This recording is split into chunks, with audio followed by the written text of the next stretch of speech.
সানডের বাজারে এনেছে। কি বাজারে এনেছে দেখাচ্ছি।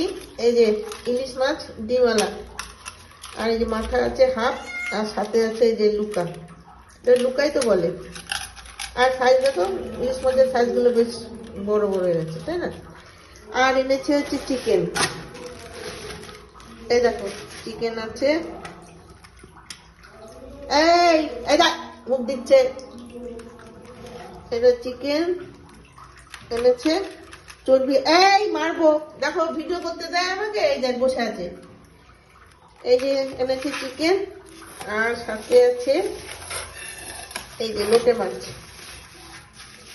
আমি সব দেখতে পাচ্ছি। এই দেখো সে মোটা মোটাই এনেছে, বেশ ঠান্ডা, মনে হচ্ছে বরফে ছিল এটা। ঠিক আছে, এই যে ইলিশ মাছ, এই যে চিকেন, আর আছে যে লোটে মাছ।